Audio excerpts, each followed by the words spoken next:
What it is, y'all? It is your old boy Pilk, and I'm coming back at you today with more Danmachi. And today we're talking about the two new banners. Well, the one banner that's incoming and the anime banner that is incoming on Friday. Now, once again, we are going to talk about that banner. I know some people said they didn't want to see it, so if you don't want to see that, well, I guess give a little spoiler warning, though it's not a huge spoiler for the anime. I guess it could be considered a spoiler, but either way, we'll talk about that at the end of the video. Now, these units, first things first, I have been very critical of one of them, but all three of these are absolutely brand new. So my instant answer to you is yes, you do want to summon. If for no other reason than to get one of each for the CP rewards. And believe me, those CP rewards can be very, very sweet. So that out of the way, the answer is yes, you are going to want to summon immediately. But before we decide how deep we're going to go, let's talk about this. And wait for the very end of this video, because I have one other thing that I'm going to discuss. It's actually going back to the data mines we did earlier. And it is going to be an anime spoiler. We're going to talk about it. I will give a big warning beforehand, but decide after that, if you want that, whether or not you're going to go deep on these banners. So let's just jump in here and let's talk about these units. First things first, we are going to talk about Arganna, whose name I forgot earlier in the other video. Arganna. First things first, great stats on this unit. MP leaves a little bit to be desired. I don't have the MP cost for skills, unfortunately, but you know, I don't think they're going to be too crazy. I don't think they're going to be out of this world. She's got a triple S strength stat, and she is a physical unit, so that's going to be awesome. And over 2,000. So once you start stacking some CP on there, it should be really, like, she should be absolutely spectacular once everything's put together on her. And her agility is really high. Like, we've seen really high agility as of late. I would not be surprised if some of these units start getting triple S agility stats really soon. So when we're talking about this, remember, like in situations like Wargame, because she is an AoE unit, she's going to be going very early in your Wargames teams. Something heavily to consider. Alright? Great stats. What does she do though? Skill 1 is an allies. Fast, physical resist, magic resist, and guard rate plus 30% for 5 turns. Okay? That's physical resist, magic resist, and guard rate. That's going to take down a lot of the damage that you have incoming. So if you have somebody that debuffs, that's going to be great. She's going to do a defensive buff on your units. That's going to be great. You can turtle behind this unit pretty effectively. Now, she also does gain 3 additional actions, foes, plural, low dark physical attack. So turns 2, 3, and 4 are going to have an extra attack of a foes, plural, an AoE, low dark physical attack. So it's not going to be a huge attack, but basically turns 2, 3, and 4 are going to be double attacks. And you don't really want to think much beyond that in Wargame, because in most Wargame situations, you're not going beyond turn 4. You're not going beyond turn 2. So turn 2 being a double attack is, you know, that's really good. That's kind of that new mechanic that we've been seeing a lot of. And I did call back when they dropped this during the anniversary, this was going to be a game changer for a lot of situations. So it's a good thing. Now, there's no ailment attached to it, which we'll get to. There is no other element attached to it, so it is just an attack. So it's not groundbreaking by any stretch, but it is good. All right? Now, that's skill 1. Skill 2 is a foes, plural, fast, high dark physical attack with ultra encounter rate. So the nice part about that being an encounter rate means, once again, I'm talking Wargame, she's going to go in for the attack, and unlikely that you're actually going to be able to counter. Now, it is possible still to counter, but having an encounter rate in Wargames makes a huge difference, because a lot of times, a lot of damage really comes when you have 2, 3, 4 attacks, because some of those really hard-hitting units come in for, you know, a late game smash, and they just ruin your shit. It is just the way it works. So having that ultra encounter attack is going to be really handy. Now, self. Strength 70% and AoE resistance plus 40%. So she's going to give herself 70% and a huge AoE resistance attack, which means all AoE attacks are going to then be debuffed as well. Now that's always going to happen after that turn. So there is something to be said for This unit being a long game unit. Because the way you're really going to want to do this is you're either going to want to do skill 1, skill 2, or just skill 2. There's not really a way that at least I'm aware of to set this up to do skill 2, skill 1, and when you're setting it up for Wargames. If you guys can think of a stack to make that happen, you know, like a setting in Wargame to make that happen, definitely comment in the comment section down below. It would help a lot of people out. I can't think of a way to set that. So she's more than likely going to do skill 1, skill 2, and then that AoE resistance really isn't going to kick in until after that. So the nice part is, though, having her be having it being a fast attack, and B, having that much agility. If your team has a crazy amount of agility, that means, another big agility buff too, that means that on turn 2, she's going to tank like nobody's business. Plus, like I said, she's going to get a second attack, and she's got that on counter rate. Odds of her getting countered are very, very slim. Now, to be fair, the thing you want to think about here, that's that second turn. Okay, she's going to do this hit, which is going to have a high end counter rate. So odds are very low. You're going to get countered. That's going to then put in the 70% strength and the AoE resistance. She's then going to hit with that second attack, the foe's plural low dark physical attack. As soon as she hits with that, then you can get countered. And that AoE resistance isn't going to count for that counter rate. So, basically, they're going to, when a counter hits you, the counters are almost with rare exception. I don't think there's a unit that does an AoE counter. Counters are, I'm going to say, generally speaking, with the exception of heals and things like that, single target hits. So it's not like that AoE resistance is going to do you a whole lot at that point. But that's why you still have the physical and magic resistance and your guard rate up. So turn 1 is still going to be fairly effective. So she's a turn 2 survivor. She's going to be awesome when you get to turn 2. Now, if you're getting wrecked turn 1 by a bunch of magic teams that are just magic rushing, not a lot you can do there. But yeah, she's going to be awesome. And the other thing to consider, she's an AoE dark unit, and we haven't gotten a huge amount of those lately. And the fact that she's an AoE dark with that extra attack, she is one of the very few that have that skill. We got a couple of them just recently with the new Tione and Tiona. In fact, I don't even think Tione does it. I think Tiona doesn't do it. I think only Tione does it. So very rare to have that skill on a dark unit, let alone a physical dark with, you know, this kind of stat. So if you're building a dark team, if you've got a dark team and you want to buff your dark team, great unit to do that with. Skill 3 is a foe singular high dark physical attack with ultra and guard rate. For every AoE resistance buff, meaning you have to do skill 2 for this to happen, skill damage plus 40%. So she'll still do pretty well in single target situations as well. So you can do skill 1, skill 2, and then spam skill 3 if you're single target. And while it does take then to turn 3 to do that, you're not doing this but in, like, you know, Wrecker Buster, where you're going to go as many turns as possible anyway. 7th zone, where you're talking minimum, you know, 6-7 turns with the best teams. I know there are teams that do it even faster than that, but the average person is going to run 6-7 turns with some of the most amazing teams out there. So those are very specific situations in which you're going to use that. Skill 3 is not really her primary skill. It's skill 1, then skill 2, and then, you know, we're talking wargame. She's a wargame build. That's what she's there for. Now, that isn't to say she can't work in any other AoE situation. She will, but she's not a 1-turn AoE unit. She's a 2-turn AoE unit. So she's not even going to be that great for the event grind. That said, when we have, like, EX levels coming up tonight, if we have some good AoE EX levels or Familia Rush or things like that, she's going to be great for that. So I do think this is a very good unit, but you need the dark team to really make her shine, so do bear that in mind. SA, let's talk about her SA. Foes plural, ultra dark physical attack with ultra and guard rate, and temporary great strength boost, because we've seen that great. We've seen a lot of that lately, but that is a fairly new mechanic, so she's going to hit pretty hard. Self, strength and dark damage plus 80%, AoE resistance plus 50%, and all that is for 3 turns. So you're talking about another unit that doesn't need Haruhime to do what she's got to do. Haruhime would give her 100%, but it's only 20% more than what she's got.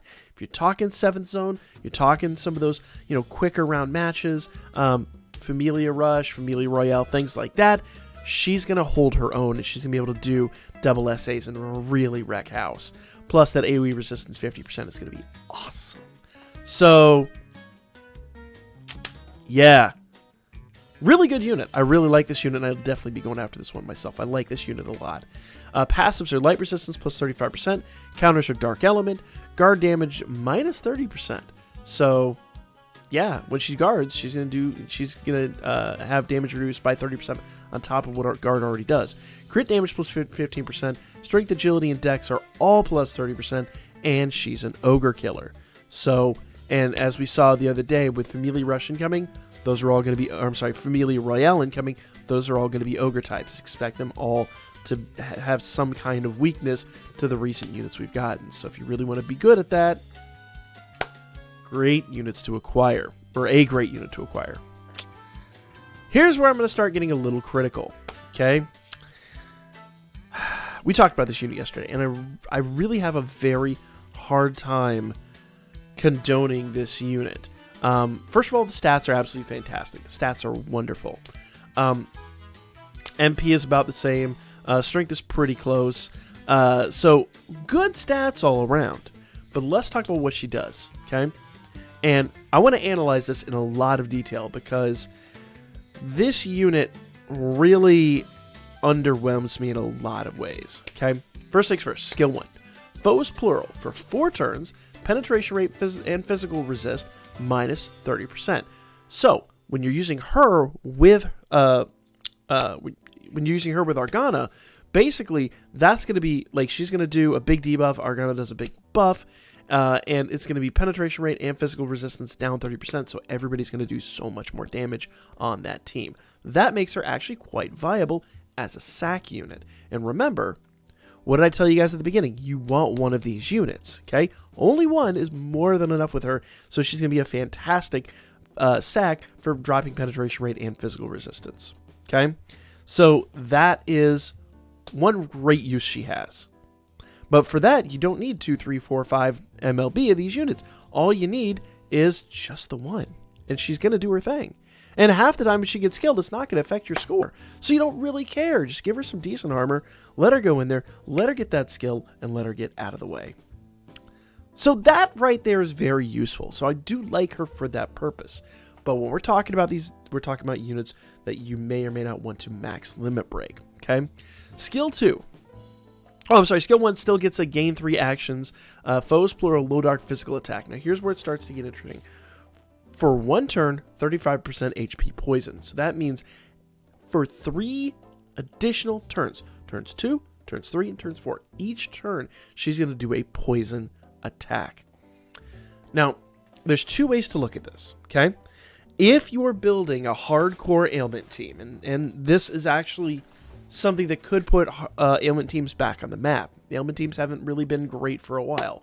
If you're building a hardcore ailment team for Wargame, remember, she's going to be like a sneak attack. She comes on the field, she does a big debuff on your opponent team, and then turns 2, 3, and 4, she hits them with 35% poison. That could kill. That could really kill if your opponent doesn't have a lot of healing. And we have talked recently about some units that we have that may bring healing back into prominence. So it's hard for me to sit here and tell you, yeah, that's awesome.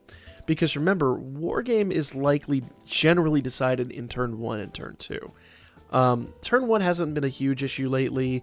We got a lot of units that have nullified the Magic Rush teams. So Magic Rush isn't a huge problem anymore. But you still do have a lot of teams that rely on that turn 2, turn 3, turn 4, or turn 2 situation. After turn 2, you're kind of... the game's generally decided. Again, like I say, a lot of times the Familia Wargame does change that up a little bit. So in Familia Wargame, she might be a little more deadly. But most of the time in Wargame, you're talking getting up to the King 1 wall, maybe even Jester 3. After that, she's not going to be of a whole heck of a lot of use. Just saying. Just saying. Now, here's the interesting part. Skill 2 is a foes plural super dark physical attack with ultra penetration, temporary great strength boost for 2 turns, self, strength 70%, and foes poison resistance minus 75%. So here's the way to look at this, all right? If you do skill 2, and then skill 1, which you wouldn't be able to build that anyway. She's always going to do skill 1, then skill 2. She's 100% always going to do skill 1 and then skill 2. So for skill 1, she's going to do the penetration rate and physical resistance down 30%, and then skill 2, or to turn 2 and turn 3 and turn 4, she's going to do this poison attack. Okay? Now, she's going to do this super dark physical attack, and then she's going to give herself the strength boost. The boost happens after the attack happens. So, you're never going to see an insane amount of damage. But here's where it gets interesting. She's going to do that second attack. Now, that second attack is going to be affected by the poison resistance debuff. So, if you're doing this, that pretty much guarantees turn 2 she is going to poison. The downside of this is she has to survive to turn 2. She can't get killed turn 1. She can't get killed turn 3 or 4. She's got to get this poison out. So you've got to be really cautious about your team builds with this. All right. It's a give and a take. You're really, really, really relying on turn 1 to be your buff zone. There are ways to build this team. I'm not going to go too deep into that. A lot of people that built ailment teams in the past are probably looking at this unit going, doing that number. I'm not so much, and I'm not overly afraid of really facing this unit, because I feel like if you have lead, he's probably just going to wreck her. Like, turn 2, she's dead. So you might take some early damage. I mean, say early damage. You might take some damage in turn 2. What is lead's agility? Now, that's the other thing to think about, okay? Because when we're talking about him, you want to consider that he does an insane amount of damage. I mean, he was hitting for 9k last night in Wargame. Oop, that's loud. And gotta start the game up. I thought I had it up. And so when it comes to lead, he will hit like crazy. So she has to survive that. She doesn't have fire resistance or anything like that. So odds are pretty slim that she's going to be able to tank that very well. Now, some of the Magic Rush units, she's going to tank exceptionally well. But those other units, not so much. So it is something to definitely consider. All right. So I'm going to go ahead and pull mine up here. Mine's got some CP in them, not a huge amount. So I'm just going to compare. Actually, you know what? We'll compare the non-CP upgraded one, because that all becomes very... That all kind of becomes negligible at some point. All right. There he is. Okay. So at max limit break and max ascend, his agility is 1134. Okay. So she's never beating him to the race. Unless you are up against an opponent that has not put any CP into him. And I find that quite dubious, frankly. His strength is higher. His agility is higher. She's going to have a really, really, really tough time getting her attack out before lead. So I feel like, in a true honest assessment here, her agility is 1017. His is 1134.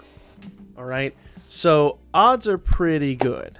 Odds are pretty spectacular that she is going to get wiped out by him, or at least heavily crippled. And then either way, you're not getting turn 3. All right. That's just, sorry, nature of how this works. You'd have to debuff the hell out of your opponent. And you could add fire resistance. So now that is a thing you could consider. Adding fire resistance to your team is a viable option. So do consider that. But weigh your options very carefully. Weigh your options very carefully. That's kind of what I'm saying here. And do bear in mind, like, turn 2 is about when she starts doing anything worth a darn. And then turn 3, her hits actually start to hurt a little bit. So she's a late game unit. You're really hoping to turtle and rely on her poisons turn 2. And most ailment units are late game units, I will grant you.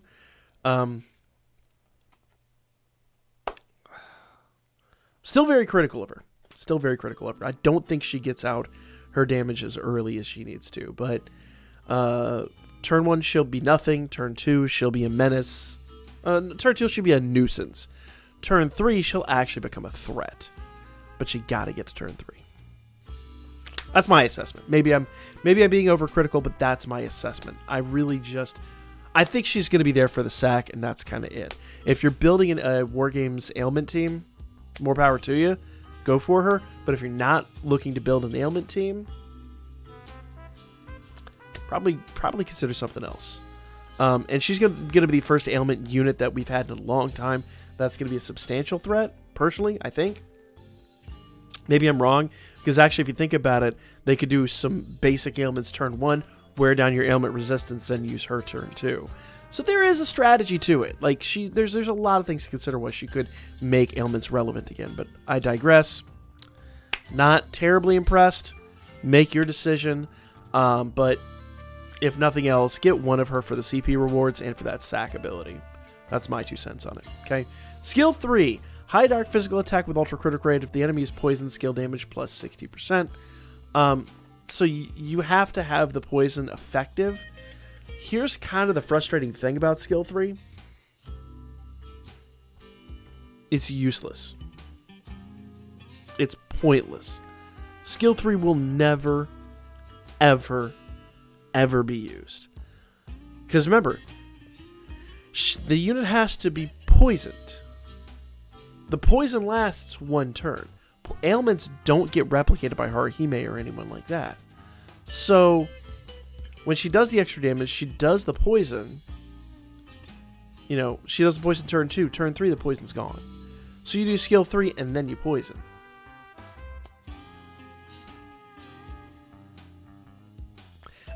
Like I said, she just feels like a poorly built unit.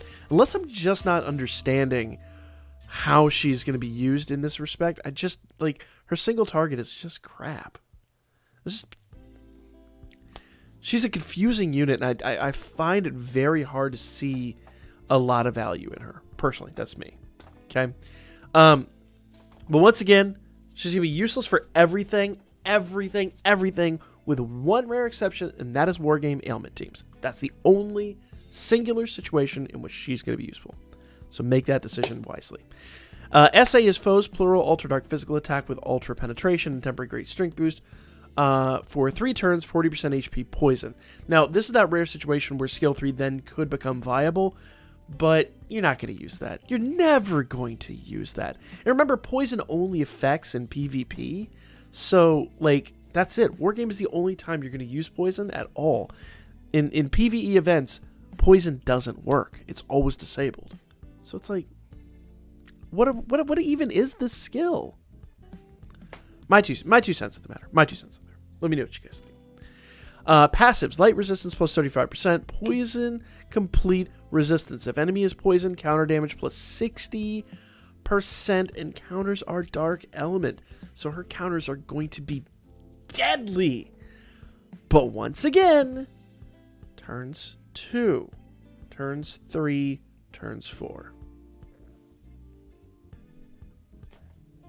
Make decisions. Critical and penetration plus 15%, strength, agility, and dex 30%, and she's an ogre killer. But I'm going to warn you now, unless you have Arganna, she is going to be utterly useless in the upcoming event. She's all based around Wargame and poison. She'll be a sack. I'm saying Wargame. The Familia Rush. She'll be a sack in Familia Rush, and that's at best. Okay? Let's talk about Kali. She's way too happy. Kali. When she's maxed out Rogue, she'll be ally strength at critical rate plus 15%, dark damage plus 20%. If you have a dark team, she's an absolute must.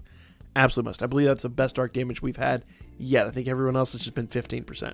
So she's the first 20% meta for dark units, and a lot of our dark units get boosts from the amount of dark damage that they have, or dark damage boosts that they have. So this is an extra 5%. Which is going to go a very, very, very long way. So very, very good assist for dark teams. Plus a lot of HP. A lot of HP. Agility's actually quite respectable in S-Class agility spec. And 164 MP. She'll be very good. But look at that strength, man. Put her on Reijotaro, and I think this is going to bring him back. Like, he came on scene hard, and then with the anniversary just kind of fell out of prominence. I think he's going to be back with her. I really do. I've even seen people using him in war games again most recently. So with her back, I think he might be back too. So very interesting that. Just a little side note there on the power creep and hole. That's going to work. But fun unit nonetheless. Absolutely like the best unit on this banner. Unquestionably. And like I said, you want one of her. Even if you don't have a dark team, you want one for those CP rewards. I've shown numerous times how collecting these units can easily gain you CP right back. So be wise about this, guys. Be wise. All right. This is where I'm going to get into potential spoiler. If you don't want to know the upcoming anime unit, time to click off now. I'm going to talk about that unit incoming here in literally about 10 seconds. So, yeah. All right. You've had your chance. The anime unit for the week is Haruhime.